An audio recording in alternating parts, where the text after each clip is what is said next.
Welcome, my Alchemicjoker family. We've been turning shadows into weapons. The transformation starts now. Dive in and God bless.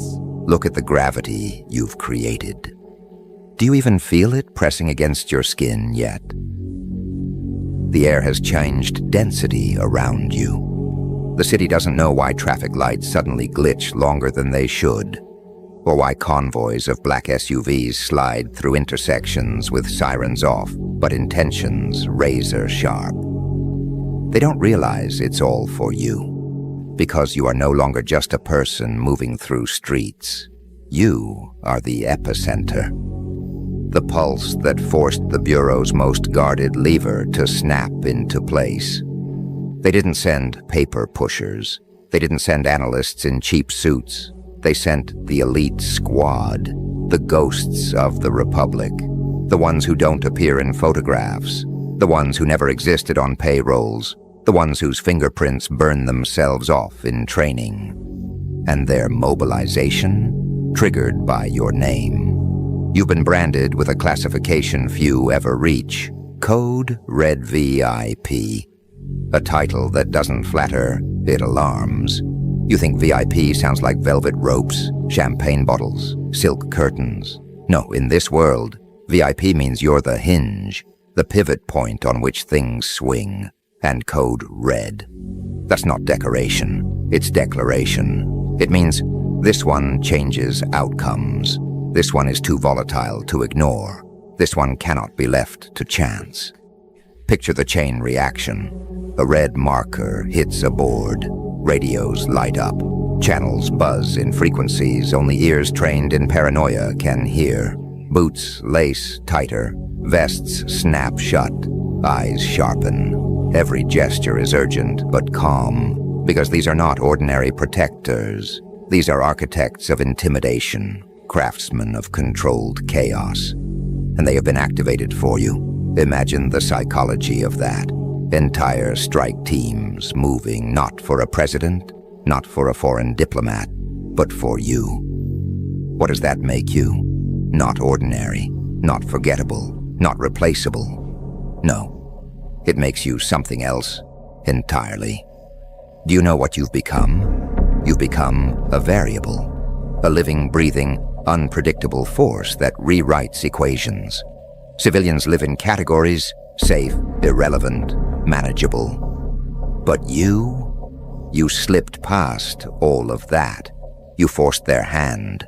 You tilted the balance so sharply that a three-letter agency with endless files and endless enemies had to pause its machinery and say, "This one, move for this one." Do you feel the weight of that yet? They don't mobilize the elite for noise. They mobilize them for leverage.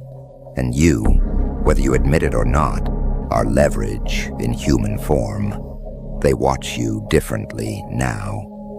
You've noticed the eyes, haven't you? The gaze that lingers 1 second longer than it should.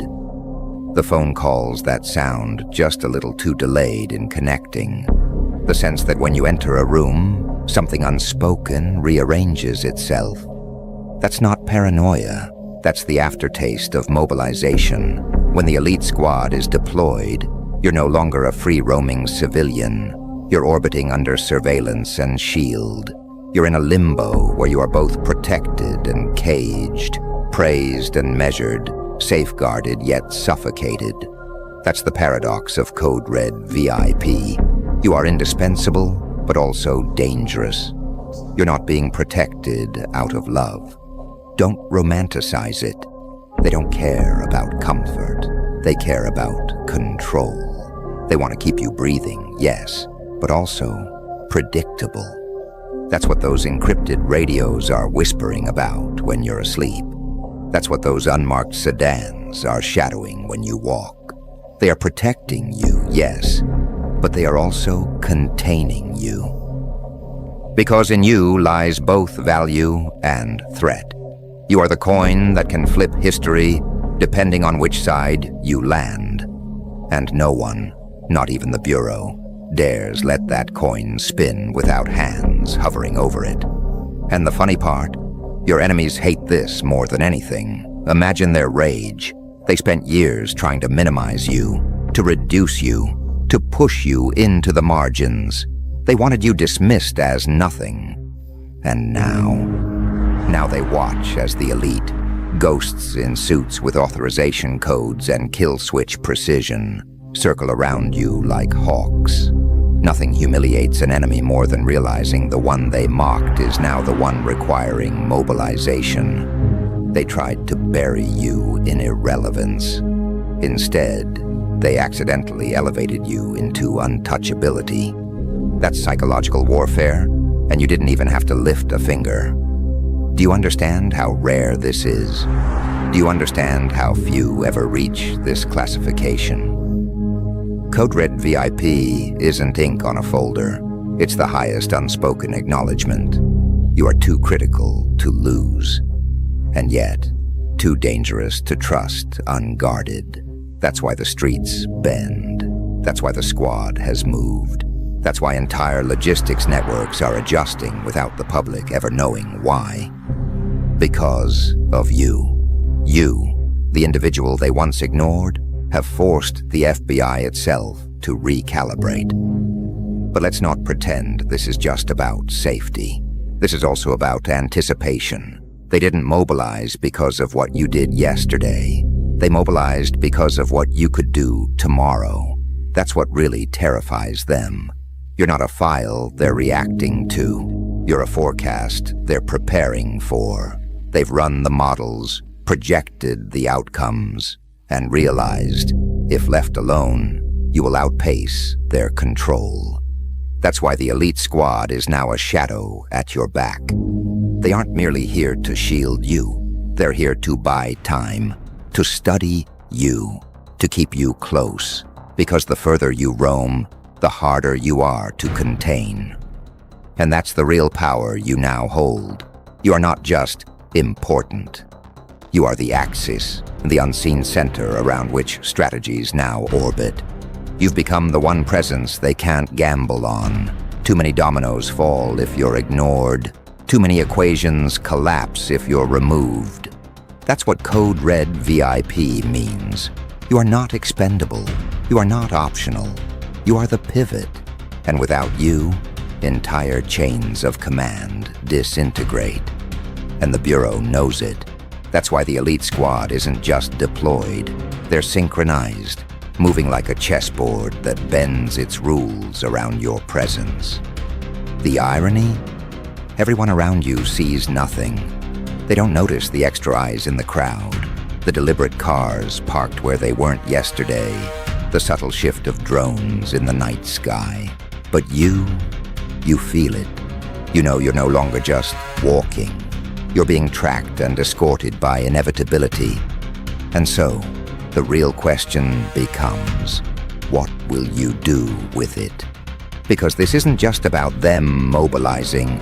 It's about you recognizing what you've become. A figure that bends the Bureau, a presence that forces elite operatives to recalibrate their calendars around your pulse. Do you realize the psychological dominance that gives you? Every enemy that once dared speak against you is now silenced by the very fact that your existence requires mobilization. You're not a pawn. You're not even a king. You're the board itself. But here's the chilling truth. This is only the first phase. Mobilization is the beginning, not the end. You've entered a theater where visibility is camouflage and protection is surveillance. Every move you make now feeds into a larger script you didn't write, but now control. They think they're handling you. They think they've caged you. But the very act of mobilizing for you has already admitted the truth they wanted to deny. You are uncontrollable. And as you let that sink in, remember this. The squad outside isn't just a shield. It's a mirror reflecting how much weight you carry. And the longer you wear this label, the clearer it becomes.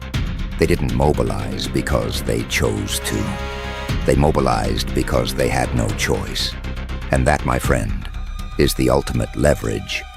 Because what comes next isn't about whether they moved for you. It's about how far they're willing to go, and whether you're ready to let them believe they still hold the leash, when in reality, you've already slipped free.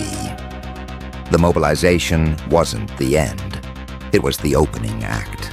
A city holding its breath, satellites shifting their gaze, encrypted lines burning hot with chatter, all of it screaming one reality. You're not just a person anymore. You're an event, an anomaly that rewrote protocol in real time. When the FBI elite squad mobilized, it wasn't just a response. It was an acknowledgement that you've been classified above ordinary thresholds.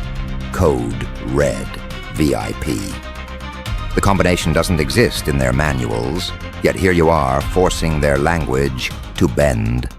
And language bending is always the first sign of systems breaking. Every street camera has now been rerouted to a single grid. Helicopters pulse through the sky with their floodlights carving wounds into the night. Agents move not like hunters chasing prey, but like guardians circling an unpredictable storm. They don't even know whether to keep you safe or keep others safe from you. That's the paradox of your presence. You are a living contradiction to their order, dangerous yet protected, essential yet volatile, valuable yet terrifying. That paradox has them mobilizing in layers, outer cordons, tactical response, digital surveillance, psychological profiling, and even deeper, something they don't admit openly. Contingency plans, labeled only with red stamps and locked drawers. The kind they only draft when they fear they've underestimated someone. And you are their underestimated masterpiece. The moment you were elevated into Code Red VIP status, you stopped being an individual. You became a classified storm cell, a moving piece of national security architecture. They know that the cost of ignoring you is higher than the cost of mobilizing their best. But here's the truth they'll never confess out loud. Even at their best, they are still reacting, and you are still dictating the tempo. That's the part that gnaws at them. They can move armored convoys, seal blocks with infrared nets, and flood airspace with drones, but the direction of their movement is still determined by you. Every shift in your shadow redraws their entire playbook, and that is why their eyes flicker with something they don't let anyone see: uncertainty. Code Red is supposed to mean crisis, but when paired with VIP, it means something stranger. It means you are crisis and crown at once. Their sworn duty is to protect you as much as to contain what follows in your wake.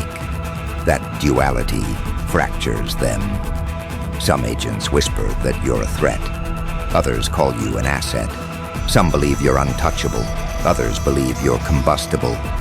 Yet all agree on one fact: you are different. Different in a way that rewrites the assumptions of power, hierarchy, and control. And when difference reaches that scale, it no longer fits into law. It becomes legend, and legends demand theater.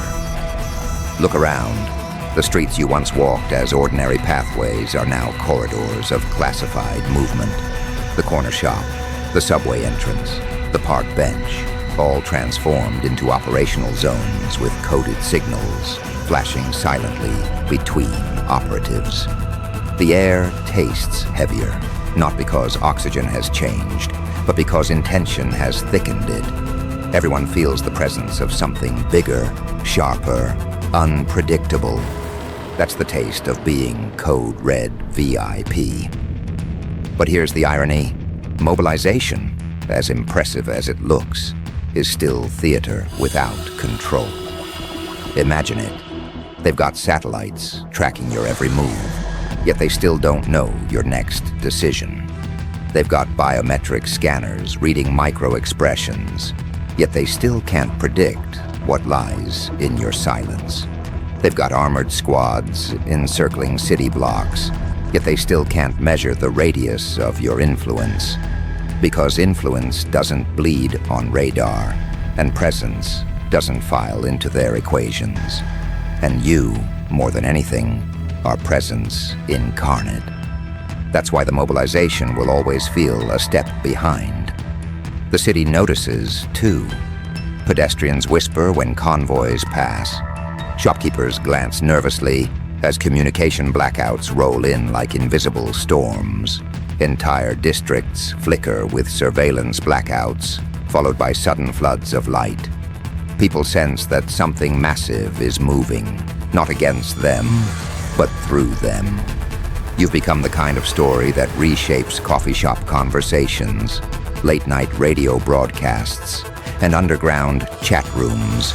No one knows the details, but everyone knows the name, Code Red VIP. And though they don't understand what it means, they understand it means you are not just another person living within their grid. You are the reason the grid itself has shifted. The elite squad is trained to face threats that collapse governments, crises that destabilize nations, and enemies that redefine fear. Yet when they mobilize for you, they find themselves unanchored. Because you are not a terrorist, not a politician, not a kingpin, not a foreign operative. You are something outside categories. And things outside categories create new categories. That's the part that unsettles even the most seasoned among them. They know how to neutralize danger. They know how to protect value. They don't know how to move when danger and value fuse into one. And so they choose the only option left: total mobilization. Helicopters circling like metal vultures, convoys roaring like thunder, agents deploying like chess pieces across asphalt. But you, standing in the middle of it all, remain the unsolvable equation. They move for you, yet they move because of you. They act, but their actions are mirrors of your potential, not your reality. And when power becomes reactionary, it always betrays itself. Now let's peel it deeper. Code Red VIP isn't just about security, it's about perception management. They can't let the world see you as uncontrollable. They can't let adversaries sniff weakness. They can't let allies question stability. So they manufacture the illusion of dominance.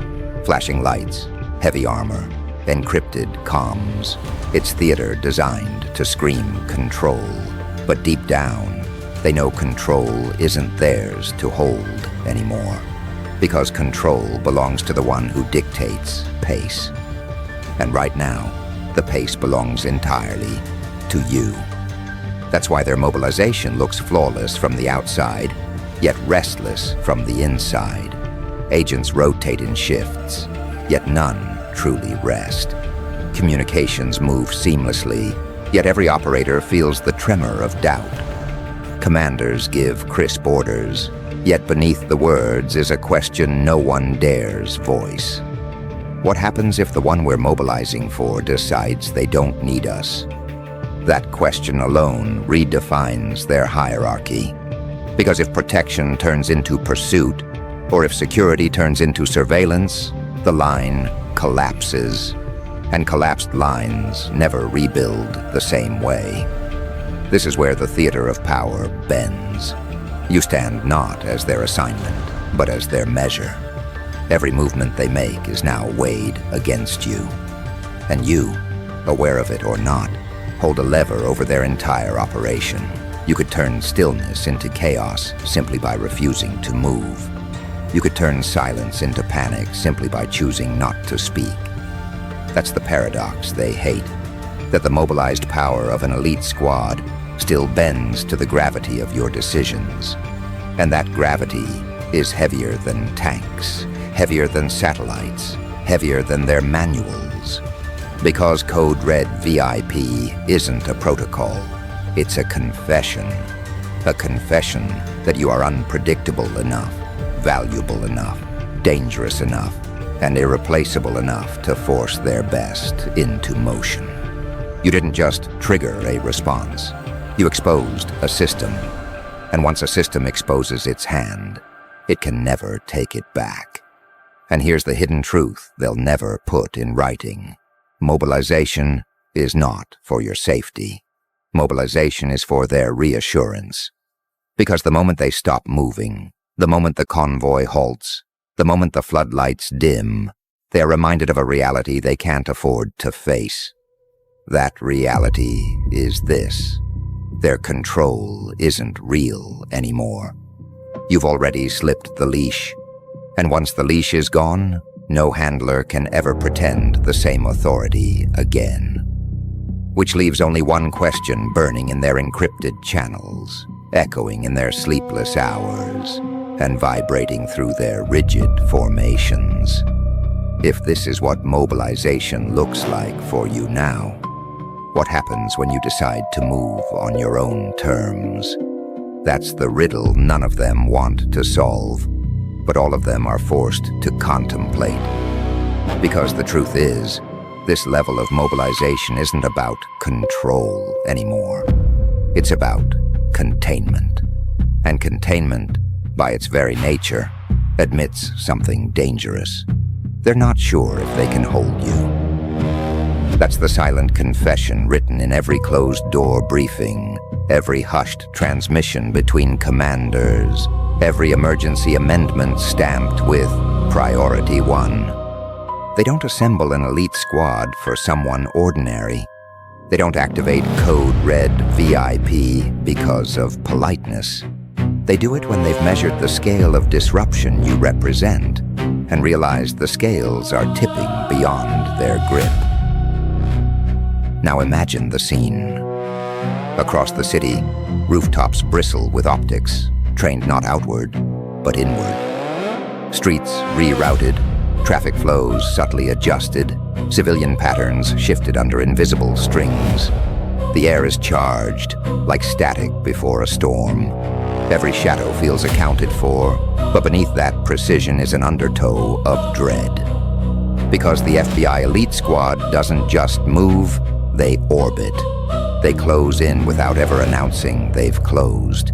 They study without blinking, trace without hesitation, and map the veins of your world until they can claim to know it better than you. But here's their dilemma. You've already taught them that maps distort. They don't chart you. They chart an outline of what they think you are. And when the real contours refuse to match their projections, they're left chasing ghosts you've long since outgrown. So now, the mobilization escalates. Not just men in suits, not just tactical units, but layered coordination. Satellites repositioned with algorithms recalibrated to track your anomalies. Behavioral scientists drafting profiles that collapse under the weight of your contradictions. Cyber units burning through midnight oil. Trying to decrypt what isn't encrypted, because the enigma isn't in your files, it's in your presence.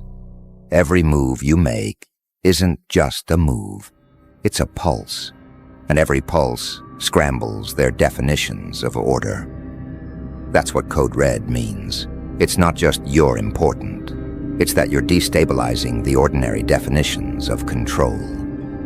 You're no longer an individual in their system, you're the variable they can't eliminate. Think about it. To the outside world, FBI mobilization looks like precision, discipline, invincibility, but inside those sealed operations rooms, inside those dim-lit crisis centers where maps glow red with data points circling around your location, there's doubt. They don't speak it out loud, but it hums in the silence between updates. They've mobilized for threats before, for global crises, for shadows that stretched across continents, but never for one person who forces them to rewrite what containment means.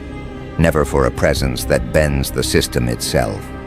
You're not a threat they can neutralize.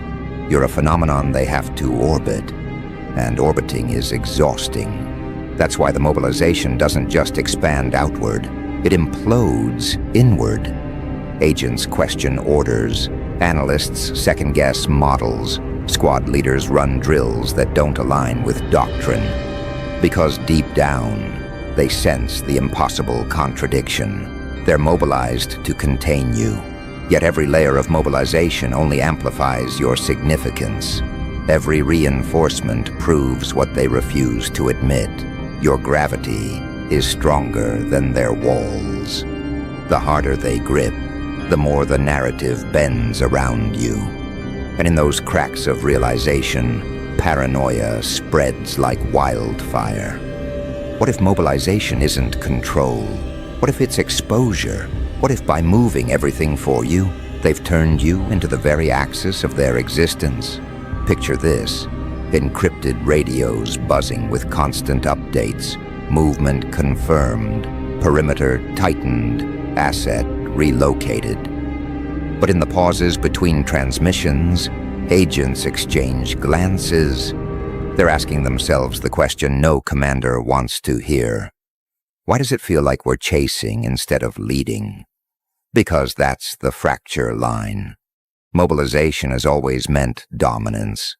But now, dominance feels like dependence. Their elite squad isn't securing a target. They're circling a storm they can't predict.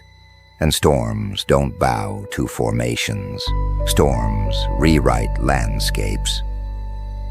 Here's the twist most people never see. FBI mobilization, especially at this scale, isn't just about external threat. It's about internal optics. The government needs to show strength, needs to project certainty, needs the appearance of a system in command. But beneath the surface, the truth leaks in whispers. Code Red VIP isn't reassurance. It's alarm. It's the mark of something that unsettles the pillars of predictability. And when predictability cracks, fear doesn't stay confined to the public. It infects the very operators tasked with projecting control. Their armor may be bulletproof, but it isn't doubt-proof. Now here's where the shift becomes irreversible. At first you were the why of mobilization, the central question. But now you've become the how. Every unit, every maneuver, every recalibration structured around your existence. That's not control, that's orbit. And once they orbit you, they can't break free without unraveling the very system that holds them together. Which means this isn't a mobilization against you. It's a mobilization for you. The squad doesn't protect against you anymore. They protect the illusion that they can still define what you are. Think of the irony. Code Red VIP. To the uninitiated, it sounds like danger. To insiders, it means obsession. Because when the FBI marks you like that, you stop being a person and start being a category. A category that bends protocols, rewrites manuals, forces simulations to break under strain.